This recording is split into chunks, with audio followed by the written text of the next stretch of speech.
Kingdoms of Amalur was one of those games that I always had on my back burner but never got around to playing for some unknown reason. Looking back, I cannot believe that I had such a fantastic game just sitting in my backlog for so long. If you love lore-rich, immersive, open-world fantasy RPGs with colourful graphics, and you are a fan of Skyrim and Fable, then this is the game for you. Kingdoms of Amalur is surprisingly huge, with an interesting main story, side quests, and a wide range of things to do outside of questing, such as joining factions and exploring all that this magical world has to offer. It is truly one of the most underrated RPGs out there. Naturally, with the implementation of more traditional RPG mechanics, there is a lot of cogs turning in the game, so I wanted to outline a few beginner's tips to help quell some minor annoyances, make the game easier, explain some potentially confusing mechanics, and help you understand how impactful your decisions can be. Hello, I'm Heather at Amalgamingle, and today I want to go over 5 things I wish I knew before playing Kingdoms of Amalur. One of the first decisions you will have to make is which race you want to be. You can choose between 4 playable races, the Almain, Varani, Dokkulfar and Lossulfar. Each race has their own racial bonuses where you begin the game with 2 ability points in a single main skill and 2 additional points distributed across 2 other secondary skills. The Almain is a race of civilized humans whose main skill is blacksmithing with alchemy and persuasion as secondary skills. The Varani is the second playable human race, who are nomadic with the main skill of locksmithing and secondary skills of detect hidden and mercantile. You can also play as an elf, who are known as the Alfar race in this game. The first Alfar race is the Dokkulfar, who are the dark elves, with stealth as their primary skill and persuasion and sagecraft as secondary skills.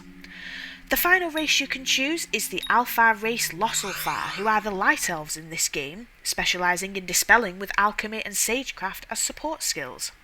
Note that your race cannot be changed, but thankfully they have little impact on the overall gameplay, unlike your chosen destiny, which segues nicely to my next point of understanding and choosing character classes.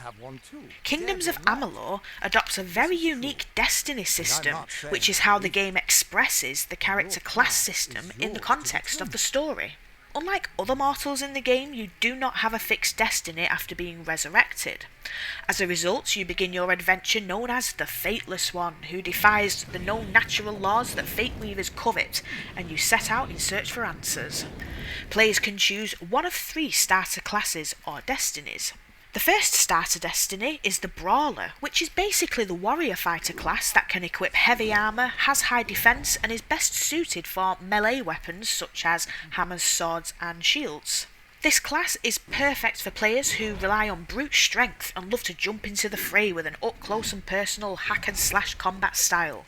The second starter destiny is Rogue, which is basically the stealth class. Players who choose this path can embrace more of an assassin style of combat, wielding daggers, bows, blades, bombs and traps whilst sporting lighter armour. The final destiny is Acolyte, which is the mage class. Choosing a mage build is excellent for players like myself who prefer combat from a safe distance away, using spells and ranged weapons infused with elemental magic such as staves, chakrams and scepters.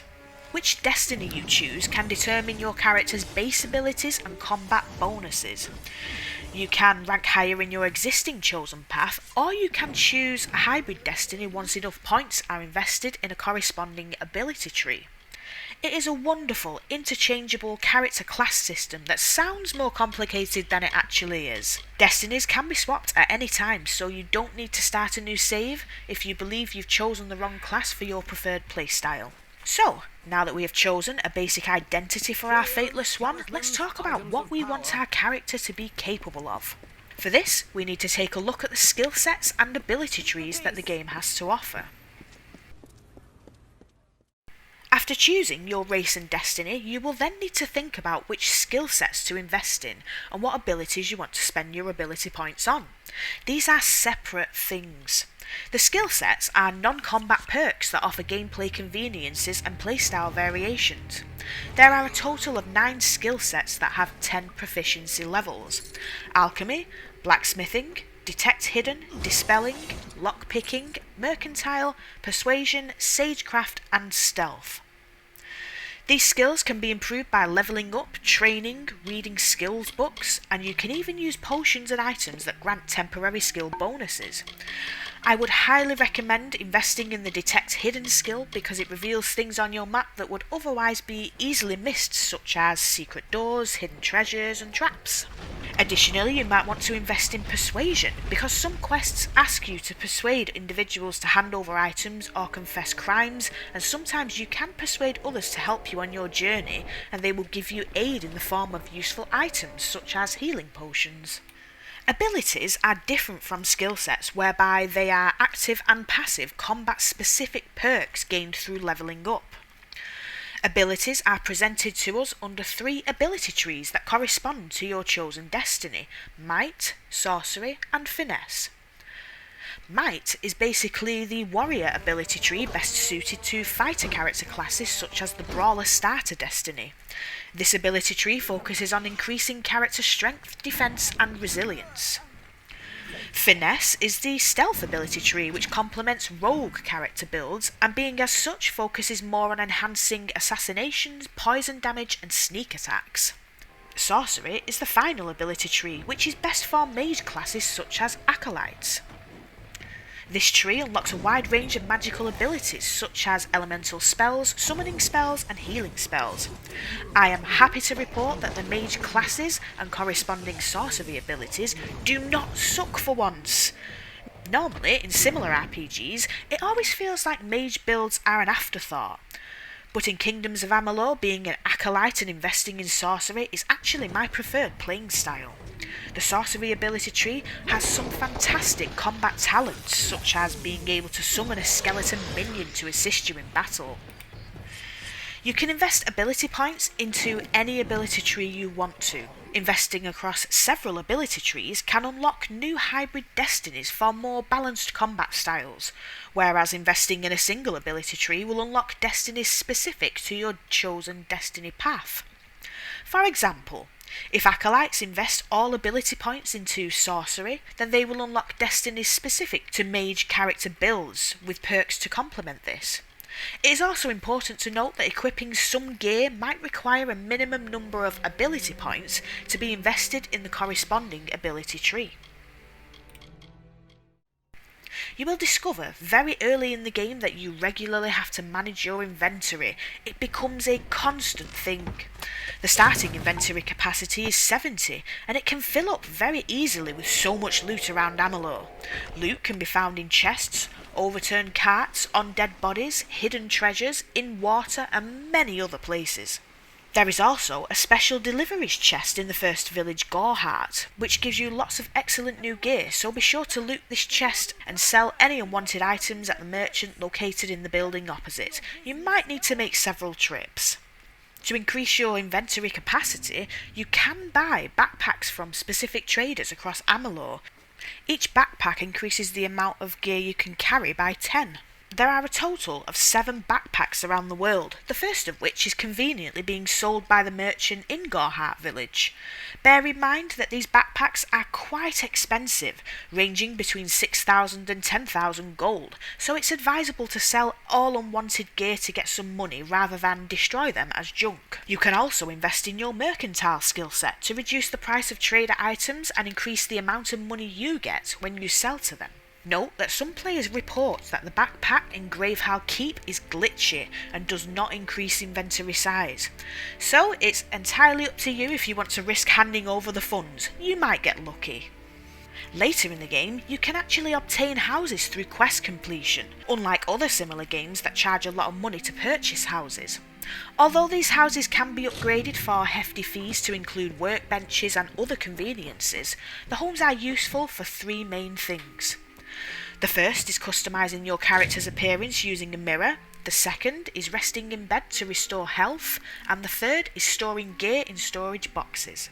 The storage boxes are particularly useful because sometimes you need higher might, finesse or sorcery abilities in order to equip specific gear, and the storage boxes offer a place to keep them for later until the requirements are met, rather than always having them taking up space in your inventory. There are 8 houses that can be gained, but the easiest to obtain is Gossamer End in Canarok and is rewarded for completing the Tangled Web quest. The only other thing I wanted to mention regarding inventory management is to pay close attention to what items you are selling and destroying as junk. It's very easy to lose some items that you might actually need for a quest. An example of this is when I accidentally either sold or destroyed an alchemist art potion that I needed, and I was unable to complete the quest until I had alchemized another potion. Luckily, this was not too difficult to do. Like Skyrim, Kingdoms of Amalur has various different factions that you can join which have their own story, lore, history, culture, quests, characters, and joining each offers different rewards. You can become members of all the factions without any conflict of interest, so do not worry about choosing a single faction. Although you can choose to join any or all factions, each faction quest lines and rewards are tailored for specific character builds. There are 5 factions in the base game: Warsworn, Travellers, House of Sorrows, House of Ballads, and Scholia Arcana. The Warsworn faction is perfect for fighter classes with might abilities. It will likely be the first faction you encounter. There are also 2 additional factions that used to be DLC but have now been included in Re-Reckoning, the House of Valor and Gravehowl. There's not really much else to say about the factions. This isn't a mechanic that we haven't seen before, but each questline is quite lengthy and it is really enjoyable to learn about each faction's values, history and culture. The Warsworn sell honor armed for battle. For my final entry, I decided to go over a few general gameplay tips and game quirks rather than discussing a specific subject. By quirks, I don't necessarily mean glitches. I just mean the things the game does differently and those little annoyances that somehow become part of the game's charm and personality. The first of which is how to be hostile towards NPCs. This actually took me a while to figure out. I was given an assassination mission and I did not realise that in order to be hostile towards NPCs, you have to set your character to aggressive mode first by pressing the up directional button. Not sure why this is even a thing, but I suppose it prevents accidentally killing people and unintentionally causing trouble that will result in prison or being fined. The second thing I want to mention is some combat quirks, the first of which is that swords and hammers are, of course, clunky and slow. Therefore, it takes longer to execute attacks, but this isn't an unusual mechanic. The game indicates weapon speed, and what you choose is normally a trade-off on a sliding scale between heavy but high damage and fast but lower damage weapons. The reason I mention this is because even with faster gear, there is still a general delay during combat. Dodging seems slow and the sluggish response to button inputs does take some getting used to. Furthermore, the auto lock-on system the game has doesn't seem to work very well sometimes. You can completely miss an enemy right in front of you for no reason. The attack simply doesn't meet the target.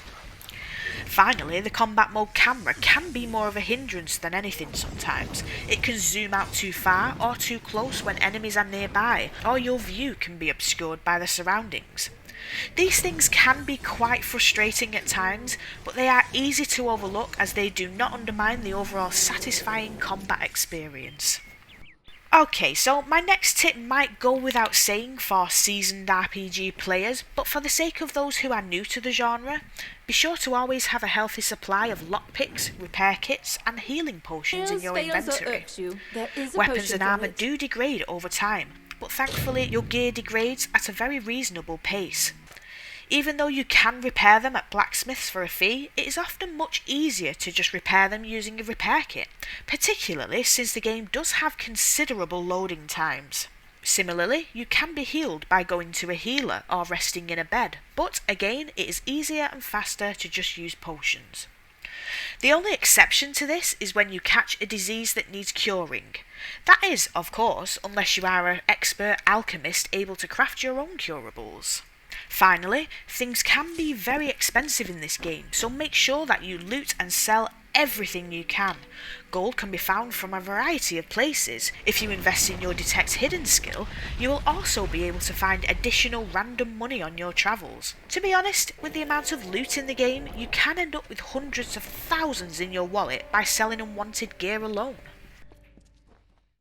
So, there you have it. There's 5 things I wish I knew before playing Kingdoms of Amalur. I do hope that I have managed to explain everything reasonably well, because some of the gameplay mechanics sound more complicated than they actually are, mainly due to the renaming of things.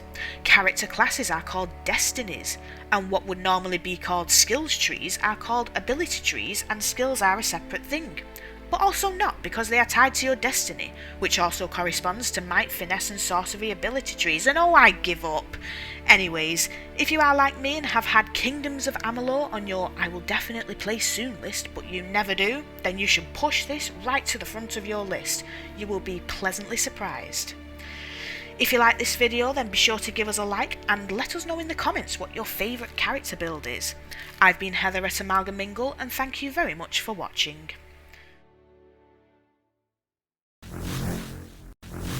Woohoo!